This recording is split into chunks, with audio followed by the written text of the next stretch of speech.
¿Me deja sus sobras, señor? Cuando el millonario la miró, algo extraordinario sucedió. La lluvia golpeaba con furia las ventanas del restaurante más exclusivo de la ciudad. Adentro, el ambiente era cálido y opulento. Manteles de lino blanco, copas de cristal que reflejaban la luz dorada de los candelabros y el murmullo discreto de conversaciones en varios idiomas. Era el tipo de lugar donde una cena costaba más de lo que muchas personas ganaban en un mes. Eduardo Santamaría se encontraba en su mesa habitual, la número 7, estratégicamente ubicada para tener una vista panorámica del salón sin ser molestado. A sus 36 años, había construido un imperio que abarcaba desde bienes raíces hasta tecnología, convirtiéndose en uno de los hombres más ricos del país. Su traje de Armani, perfectamente cortado, y su reloj Patek Philippe hablaban de una vida de lujos que pocos podían imaginar. Esa noche, como tantas otras, cenaba solo, no por falta de invitaciones o compañía, sino porque había aprendido a valorar la soledad como un lujo más. Había terminado su filete de Wagyu y apenas había tocado la botella de Chateau Margaux 1996 que el sommelier había recomendado. Los números de la bolsa asiática bailaban en su mente mientras cortaba distraídamente el último trozo de carne. Fue entonces cuando la vio. A través del cristal empañado por la lluvia, una figura menuda se acercaba lentamente al restaurante. Era una mujer joven, de unos 25 años, con el cabello castaño pegado al rostro por el agua. Su ropa, aunque limpia, estaba completamente empapada, y en sus manos sostenía un paraguas roto que había dejado de cumplir su función hace tiempo. Eduardo frunció el ceño.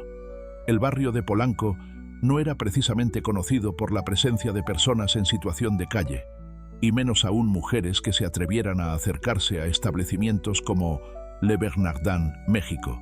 Los guardias de seguridad del restaurante ya se habían percatado de su presencia y se dirigían hacia la entrada. La mujer se detuvo frente a la puerta principal, pero no intentó entrar. En lugar de eso, rodeó el edificio hasta llegar a la ventana donde Eduardo cenaba. Sus ojos se encontraron a través del cristal, y él pudo ver algo que no esperaba. No había desesperación en su mirada, sino una dignidad tranquila que lo desarmó por completo. Ella levantó la mano y tocó suavemente el cristal. Sus labios se movieron formando palabras que Eduardo pudo leer perfectamente. ¿Me deja sus sobras, señor? En ese momento, algo extraordinario sucedió. No fue una revelación dramática ni un cambio súbito de perspectiva. Fue algo más sutil pero profundamente perturbador. Eduardo sintió como si el tiempo se hubiera detenido, como si toda su vida hasta ese momento hubiera sido una preparación para este encuentro. La mujer no apartó la mirada, y él tampoco pudo hacerlo. Por primera vez en años, Eduardo Santamaría se sintió realmente visto. Se levantó de su silla con una determinación que lo sorprendió a sí mismo. El maitre, un hombre francés llamado Philippe, que conocía todos los caprichos de su cliente más importante, se acercó inmediatamente. ¿Algún problema, señor Santamaría? Quiero que traigan a esa mujer aquí, dijo Eduardo, señalando hacia la ventana. Ahora. Philippe siguió la dirección de su mirada y palideció ligeramente.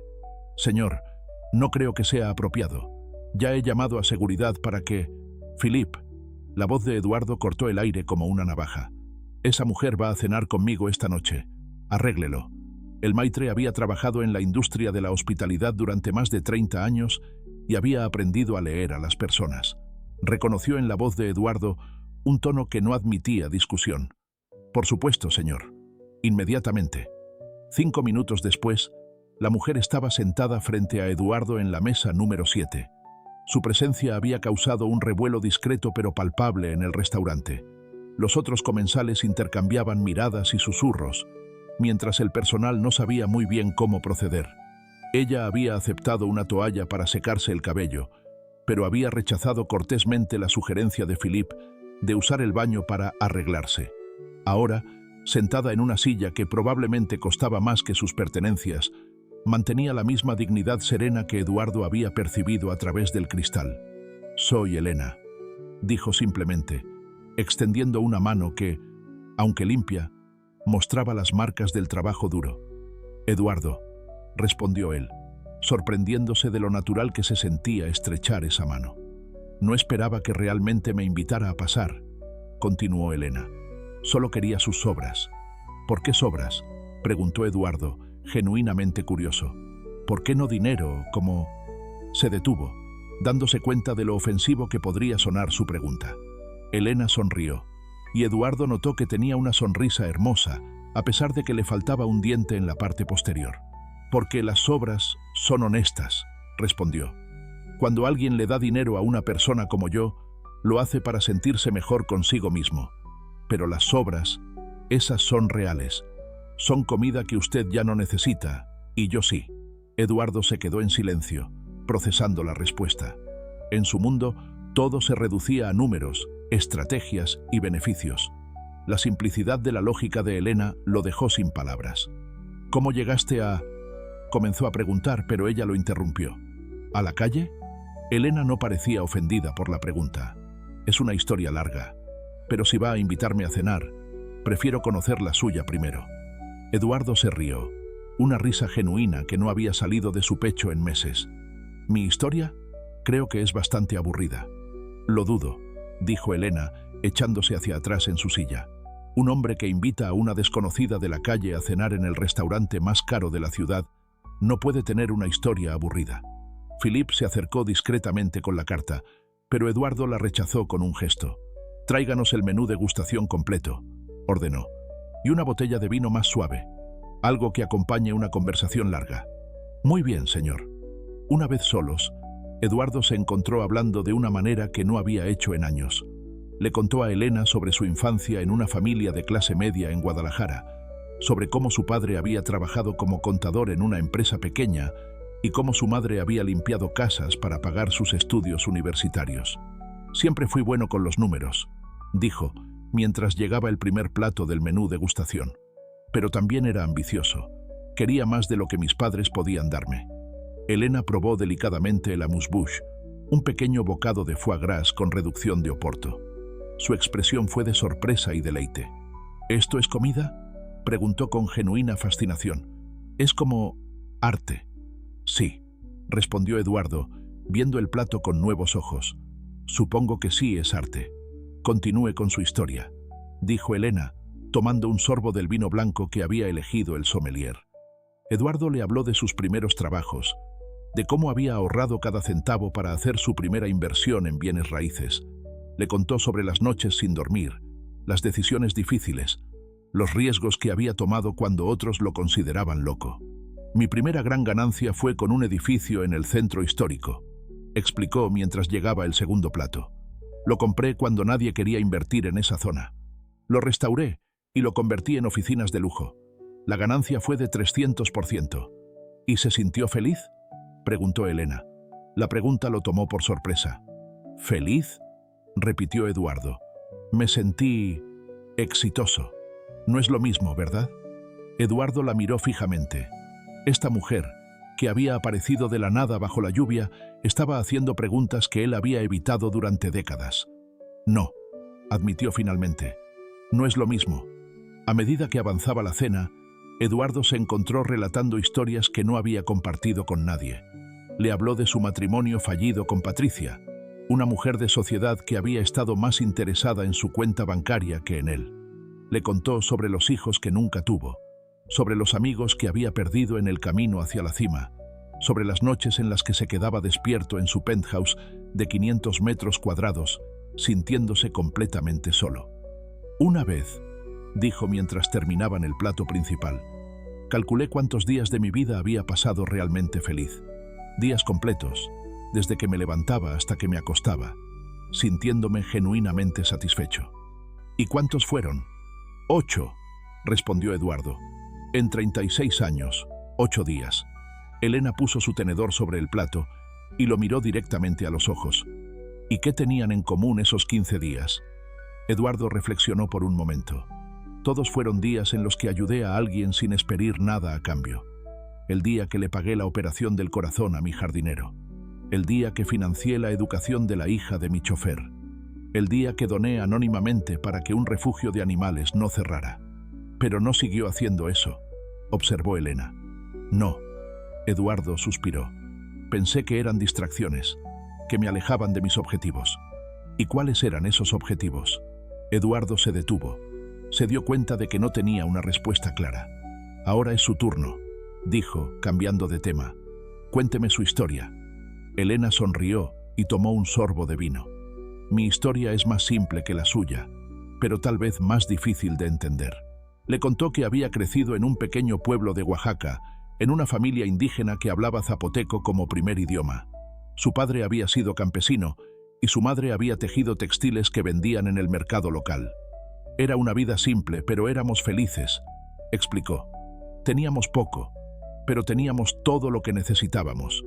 A los 18 años, Elena había ganado una beca para estudiar en la universidad en la Ciudad de México. Se había graduado con honores en psicología y había comenzado a trabajar en un centro comunitario en una zona marginada. «Amaba mi trabajo», dijo. «Ayudaba a familias, a niños con problemas, a mujeres que habían sufrido violencia. Me sentía útil». Pero entonces había conocido a Raúl, un hombre encantador que trabajaba en finanzas. Se habían casado después de 2 años de noviazgo y Elena había dejado su trabajo para apoyar la carrera de su esposo. «Al principio, todo estaba bien», continuó. «Raúl ganaba mucho dinero, vivíamos en una casa hermosa, teníamos un auto nuevo, pero yo me sentía vacía». Eduardo asintió, reconociendo el sentimiento. «Empecé a tomar clases de arte, a hacer trabajo voluntario, a buscar algo que me llenara. Pero Raúl no lo entendía. Decía que tenía todo lo que cualquier mujer podría querer». La historia se volvió más oscura. Raúl había comenzado a beber, a volverse controlador, después violento. Elena había intentado dejarlo varias veces, pero él siempre la encontraba. Siempre la convencía de regresar.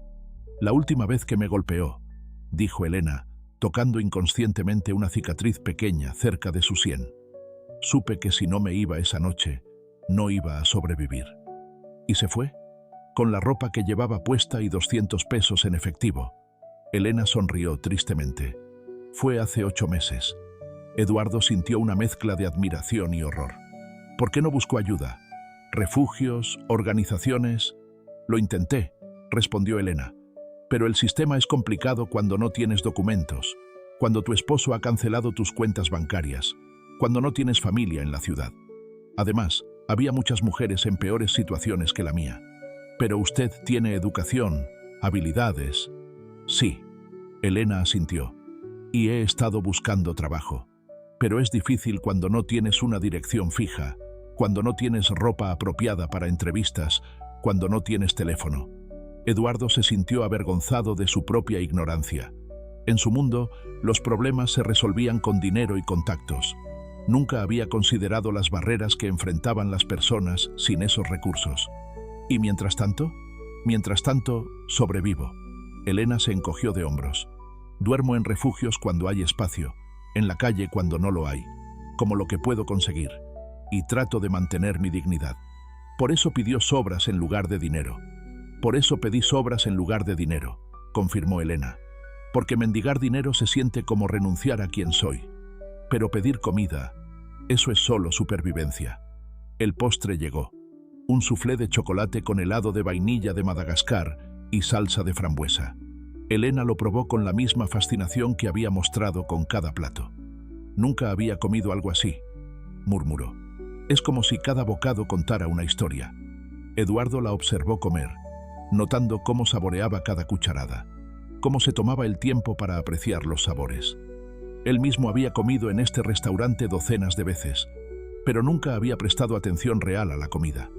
«¿Puedo preguntarle algo?», dijo Elena mientras terminaba el postre. «Por supuesto. ¿Por qué me invitó a pasar? Realmente, ¿por qué?». Eduardo reflexionó por un momento largo. «Honestamente, no lo sé», admitió. Algo en sus ojos, no sé cómo explicarlo. Fue como si me hubiera estado esperando toda mi vida sin saberlo». Elena sonrió. «¿Sabe qué pienso? Creo que los dos estábamos perdidos de maneras diferentes. Usted en su abundancia, yo en mi escasez, pero perdidos al fin. ¿Y ahora?». «Ahora». Elena miró alrededor del restaurante, luego de vuelta a Eduardo. «Ahora creo que tal vez nos encontramos». Eduardo sintió algo que no había experimentado en décadas. Esperanza. «Elena», dijo lentamente, «¿qué diría si le ofreciera trabajo?». Ella lo miró con suspicacia. ¿Qué tipo de trabajo? Estoy pensando en crear una fundación. Las palabras salieron de su boca sin que las hubiera planeado. Para ayudar a personas en situaciones como la suya.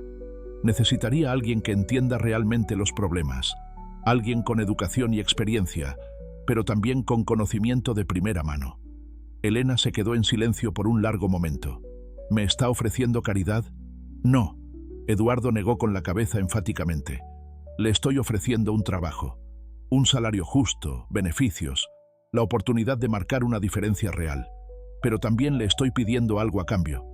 ¿Qué? Que me ayude a recordar quién era antes de convertirme en quien soy. Que me ayude a encontrar esos días felices otra vez. Elena extendió su mano a través de la mesa. Trato hecho, dijo, pero con una condición. ¿Cuál? Que la próxima vez que cenemos juntos sea en un lugar donde podamos invitar a más personas que necesiten recordar qué es la felicidad. Eduardo estrechó su mano y por primera vez en años sintió que estaba tomando la decisión correcta. Trato hecho. 6 meses después, Eduardo y Elena estaban sentados en una mesa larga en el comedor de la Fundación Esperanza, la organización que habían creado juntos en un edificio renovado en el centro de la ciudad. Alrededor de la mesa había 20 personas, algunas que habían estado en situación de calle, otras que habían perdido sus trabajos, algunas que habían escapado de relaciones abusivas y otras que simplemente necesitaban un nuevo comienzo. La comida no era tan elegante como la de Le Bernardin, México, pero cada plato había sido preparado con amor por el equipo de la fundación, que incluía varios chefs que habían estado desempleados y ahora tenían una nueva oportunidad. Eduardo miró alrededor de la mesa y sonrió. Había vendido 2 de sus propiedades para financiar la fundación y su patrimonio neto había disminuido considerablemente. Pero por primera vez en décadas, se levantaba cada mañana con un propósito que iba más allá de los números en su cuenta bancaria. Elena, ahora directora de operaciones de la fundación, había ayudado a diseñar programas que no solo proporcionaban refugio y comida, sino también capacitación laboral, apoyo psicológico y, lo más importante, dignidad. Vivía en un apartamento pequeño pero cómodo encima de las oficinas de la fundación, y aunque su vida seguía siendo simple, irradiaba una satisfacción que Eduardo envidiaba y admiraba. ¿En qué piensa?, le preguntó Elena, notando su expresión pensativa. En aquella noche, respondió Eduardo. En cómo cambió todo. ¿Se arrepiente? Eduardo miró a su alrededor una vez más. María, la mujer que había escapado de una relación abusiva y ahora coordinaba el programa de apoyo a mujeres. Carlos, el veterano de guerra que había estado viviendo en la calle y ahora dirigía el taller de carpintería. Ana, la adolescente que había huido de casa y ahora estaba terminando su preparatoria mientras trabajaba en el programa de arte terapia. ¿Arrepentirme? Eduardo sonrió. Elena, esa noche usted me salvó la vida. Yo solo pedí sus obras, respondió Elena con una sonrisa traviesa. Y yo le di todo lo que tenía, dijo Eduardo. Y por primera vez en mi vida se sintió como suficiente. Elena levantó su vaso de agua en un brindis, por las obras que se convierten en banquetes. Eduardo levantó el suyo, y por los encuentros que cambian todo. Cuando brindaron, el sonido del cristal resonó por el comedor, mezclándose con las risas y conversaciones de las personas que habían encontrado más que comida y refugio en ese lugar. Habían encontrado esperanza, propósito y, en muchos casos, una nueva familia. Afuera comenzó a llover, igual que aquella noche hace 6 meses. Pero esta vez, nadie estaba buscando refugio de la tormenta. Esta vez, todos estaban en casa. Eduardo miró por la ventana y recordó las palabras que Elena había pronunciado aquella primera noche. Los dos estábamos perdidos de maneras diferentes. Ahora, rodeado de risas y conversaciones, con Elena trabajando a su lado para construir algo significativo, Eduardo se dio cuenta de que ya no estaba perdido. Había encontrado su camino de vuelta a casa. Y todo había comenzado con una pregunta simple en una noche lluviosa. ¿Me deja sus obras, señor? La respuesta, había descubierto, no era solo sí. La respuesta era, tome todo lo que necesite. Esta historia fue inspirada por la idea de que los encuentros más extraordinarios a menudo llegan disfrazados de momentos ordinarios, y que a veces las personas que menos esperamos son las que más tienen que enseñarnos sobre la vida, la compasión y lo que realmente significa ser rico.